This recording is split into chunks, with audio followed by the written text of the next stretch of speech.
berkali-kali main ke sini, tiap main ke spot ini tuh rasanya tetap spesial, Mas Dhani. Mas Dhani ngumpulin ini semua berapa lama? Aduh, 10 tahun lah. 10 tahunan. Yang Mas Dhani punya, yang paling mahal dan rare yang mana? Sebentar ya. Ini juga langka ini. Bersuka. Lenso. Musiknya Bung Karno. Iya. Ini juga langka. Ini kalau yang saya pegang Elvis Presley. Indonesia sih, yang langka itu Indonesia. Indonesia ya. Ini juga langka nih. Burung gelatik. Oh, Ernie Lisda. Dimas Wahab nih. Dimas Wahab. Oh. Banyak banget ya, Bang. Ada cerita kisah pasar baru itu juga langka tuh ada, tapi nggak ada covernya. Kisah pasar baru lagunya enak-enak tuh. Harus maksudnya uang terbanyak yang Mas Dhani keluarin untuk beli ginian tuh bisa sampai berapa, Mas Dhani? Ya mungkin koleksi piringan hitam itu mungkin bisa seharga mobil mewah lah. Serius? Keseluruhan dong? Iya keseluruhan. Satu yang paling mahal tuh bisa sampai harga berapa, Mas Dhani, penasaran? Satu gitu. Kalau Indonesia tuh mahal-mahal Indonesia. Oh ya? Indonesia mahal-mahal. Juta-juta puluh. Juta-juta. Jadi memang tidak murah ya. Anak-anak sekarang kan banyak nih ngoleksi-ngoleksi. Bukan, karena begini, kenapa ini mahal? Karena udah tidak diproduksi lagi, gitu. Jadi waktu itu cuma diproduksi 1.000 misalnya, ya udah nggak produksi lagi. Kalau Barat kan dia produksi lagi. Kalau ini udah nggak ada produksi lagi, masternya udah nggak ada. Ini lagu nah itu ya. Ada genjer-genjer juga kan. Nih playlistnya musik-musik yang mungkin ibu bapak kita jangan-jangan juga belum lahir. Wah, ada Tante Titi Puspa sama almarhum Bing Slamet juga ya. Iya. Jadi ini koleksi-koleksinya Mas Dhani semuanya. Sip lah, Mas Dhani, kita lanjut makan. Yuk. Lapar juga, pengen nyobain makanan di Wisma Dewa abis ini. Oke, sekarang kita udah ada di Wisma Dewa. Ini salah satu lini bisnisnya Ahmad Dhani yang katanya bisnis kecil-kecilan. Idenya itu kan ada hard rock di luar negeri. Nah, di Indonesia saya lagi bikin brand seperti itu, hard rock versi Indonesia. Hard rock versi Indonesia. Jadi bandnya boleh nggak ada, orang-orangnya boleh mati semua, tapi brandnya tetap ada. Brandnya tetap ada. Nah, Itu kan legacy buat anak-anak kan. benar-benar. Yang lebih menariknya ngelihat menu-menunya di sini. Nama-namanya kok lumayan eksentrik sekali ya. Ini kalau misalnya saya bacain nanti Anda bisa lihat sendiri. Ada namanya sate kambing satu hati. Ya, di dalam kambingnya ada hati. Oh, Di dalam satu. setiap tusuk ada hati satu. Ada hatinya satu, makanya namanya satu hati.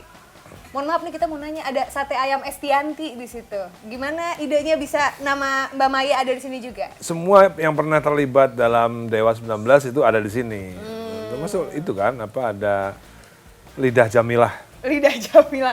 Pesen juga tadi. Enak. Mau tahu Beneran? enak ya? Enak lah. Oh, mantap. Terus Lidah goreng Jamilah. lidah goreng Jamila ada udang bakar madu 3, ayam bakar cemburu, terus tadi yang Ini dong, iga bakar oh separuh. iya, iga kambing bakar separuh nanas, bukan separuh nanas.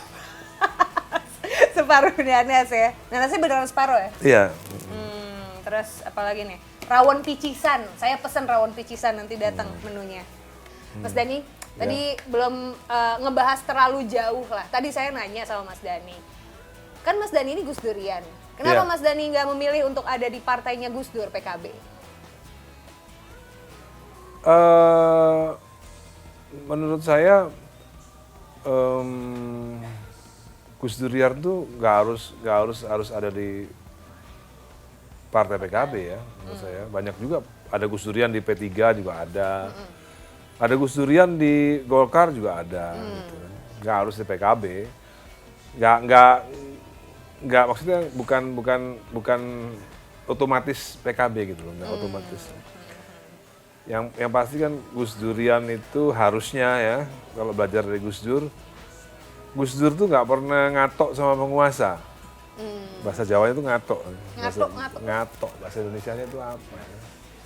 Tunduk. Penjilat. Iya, Gus Dur tuh tidak punya track record menjadi penjilat penguasa. Oke, Mas Dhani, ada satu, aku ingat dulu dari majalah The Rolling Stone, Ahmad Dhani itu masuk ke dalam 25 musisi artis Indonesia terbesar sepanjang masa. Tapi kan semua yang muncul di media kalau tentang Ahmad Dhani itu selalu is all about controversial. Selalu ada hitam dan putih, selalu ada pro dan kontra di sana. Apakah itu juga salah satu strategi yang Mas Dhani pakai, Mas Dhani gunakan untuk hidup di politik? Enggak lah, enggak. Saya itu hanya menjalani hidup yang menurut saya benar gitu. Nah, mungkin menurut bermacam-macam orang mungkin kurang benar atau nggak benar gitu, sehingga menjadi kontroversi. Itu aja sih. Kan kebenaran itu kan nilai. Yang dianggap benar sekarang kan belum tentu tidak benar nanti, atau yang dianggap tidak benar sekarang belum tentu tidak benar kemudian hari kan gitu. Menurut Mas Dhani yang bikin Mas Dhani punya banyak haters karena Mas Dhani cerai sama Bunda Maya atau karena Mas Dhani masuk ke politik? Nah, dua-duanya ada benernya juga, dua-duanya bener juga. Mas Dhani ini kan kemarin, tadi kita sempat ngetis dikit lah bahwa Mas Dhani sempat kebelit kasus UITE gitu ya, pencemaran nama baik kemarin. Sampai akhirnya Mas Dhani dihadapkan dengan kenyataan bahwa orang yang Mas Dhani bela pada saat itu yakni Pak Prabowo akhirnya juga merapat ke pemerintah. Menjadi menteri di kabinetnya presiden yang sedang memimpin yakni Pak Jokowi. Apa yang Mas Dhani rasain? Udah dibela sampai segitunya tiba-tiba? Loh, kalau Pak Prabowo nggak masuk pemerintahan, mungkin saya masih di penjara sekarang. Jadi salah satu alasan Pak Prabowo masuk ke pemerintahan ini karena kasihan sama saya. Serius Mas Dhani? Iya, kalau nggak saya lama pasti di penjara. Makanya begitu Pak Prabowo begitu Pak Prabowo langsung merapat ke pemerintahan, ke rezim, ya otomatis menjadi bagian dari rezim, perlakuan mereka terhadap saya di penjara pun berubah. Jadi saya banyak berterima kasih kepada Pak Prabowo. Kalau enggak, nasib saya masih di penjara sekarang ini. Gitu. Ini fakta baru nih, saya baru tahu Mas Dhani. Serius. Jadi banyak orang yang, banyak sih sesuatu yang orang tidak melihat, sesuatu yang tidak terlihat. Siap. Ini adalah Lidah goreng. ini lidah goreng Jamila. Iya. Cabenya mana cabenya? Mana cabenya? Coba lihat. Bener nggak? Di QC loh cabenya. Iya. Harus gitu betul Kayaknya cabai. kurang ya, salah kayaknya cabenya. Harusnya gimana cabai? Harusnya cabai biasa kayak cabenya bebek gitu. Oh. Kayak bebek goreng kan cabenya khas tuh. Oh, Iya kan? oke. Harusnya gitu cabenya. Oke, siap. Nah, Mas Dhani, sebelum kita... Ini apa? Rawon, picisan. Oh, rawon picisan. Oke, tungguin deh. Kita sambil nunggu semua pesanan datang dulu. Rawon picisan. Nasinya banyak ya?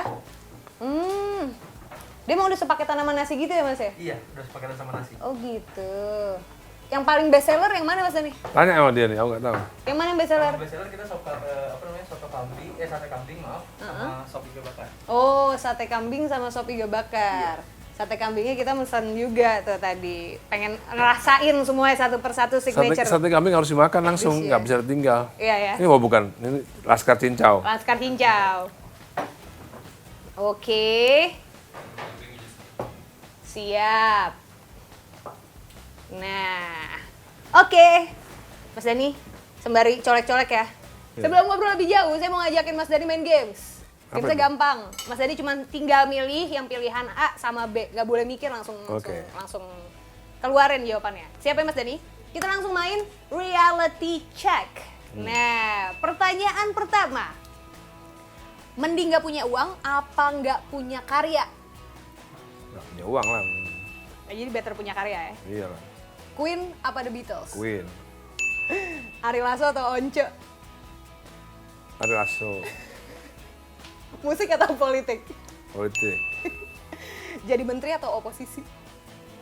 Tergantung presidennya. Jawab dulu, jadi menteri apa oposisi? Oposisi. Oposisi. Tetap ada di oposisi, tapi kan Pak Prabowo udah jadi menteri. Ya nggak apa-apa. Oh nggak apa-apa. Oke, tepuk tangan dulu buat Mas Dhani. Mas Dhani, balik lagi tadi ke urusan Mas Dhani satu. Secuil dulu, coba makan dulu. Satu dulu ya, sampai disuruh makan dulu. Oke dah kalau gitu. Pakai nasi tapi harus, pakai sambelnya. Segigit dulu gimana? Iya boleh. Empuk nggak? Keras banget kayaknya. Enak banget. Enak. Mesti pakai nasi lah. Kalau nggak pakai nasi nggak enak. Harus pakai nasi, harus pakai sambal. Sambal. Nggak makan sambal tapi aku Mas Dani. Waduh, sayang banget. Sayang ya. Orang Surabaya makanannya sambal soalnya ya. Iya. Oke. Tuh kan, Mas Dani sambilan makan juga dong. Aku udah kenyang. Lu harus pakai sambal. Pedes banget pasti. Iya. Oke, Mas Dani 1,5 tahun ya? Mas Dani di penjara berarti? 11 bulan. 11 bulan? Tapi fullnya sebetulnya vonisnya 1,5 tahun. Kapok nggak? Mau dibilang kapok gimana ya? Saya sebenarnya nggak kapok, cuman karena istri sama mama saya udah nggak kuat ya, terpaksa saya harus memperhatikan perasaan istri dan ibu saya lah gitu.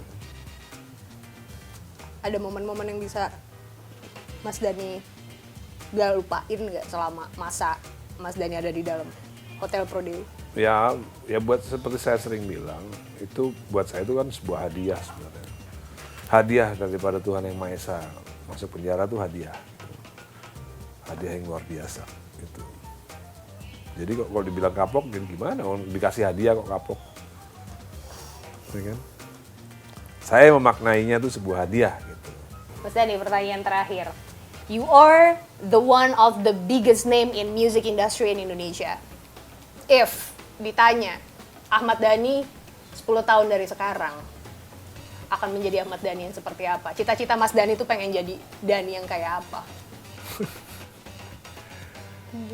Belum tahu saya. Belum tahu. Sebenarnya ya cita-cita saya di politik sih, bukan di musik lagi gitu.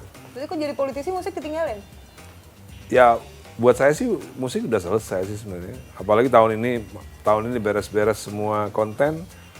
Menurut saya sih udah tahun 2022 ini udah bisa take off lah gitu ke politik. Gitu. Indonesia doa yuk, mudah-mudahan Ahmad Dhani nggak jadi politisi, jadi musisi aja biar kita bisa terus dengerin lagu-lagunya Dewa 19 ya. Dan Dewa 19 pasti akan ada terus. Pasti akan ada terus. Iya dong. Musik itu hobi. Jadi produksi musik bukan berarti saya ke politik terus saya nggak produksi lagu gitu loh. Produksi lagu itu hobi. Ngerti nggak maksudnya? Kalau dulu kan produksi lagu buat cari uang. Kalau sekarang tuh produksi lagu itu hobi. Jadi terus saya akan tetap berkarya meskipun nantinya ke politik ya. Tetap akan terus berkarya. Sebagai penyanyi kah gitu. Mungkin sebagai penyanyi, lebih sebagai penyanyi. Siapa tahu kalau misalnya saya masuk dalam kementerian tertentu malah bisa membuat musik Indonesia lebih baik kan, itu kan lebih baik buat semua, ya kan? Kode Ya kan? Ahmad Dhani for Kemenparekraf. Oke, karena makanan semua udah datang, kita akan lanjutin makan Mas Dhani. Terima kasih banyak. Yuk, sama-sama. Thank you so much udah mau ngobrol-ngobrol di Point of View kali ini. Well, saya mau lanjutin makan dulu daripada dingin nanti nggak enak lagi sambil nungguin sate satu hati yang langsung harus dimakan katanya Mas Dhani. Iya. Kalau gitu sampai ketemu lagi di Point of View berikutnya. Saya Aziza Hanum. Sampai jumpa.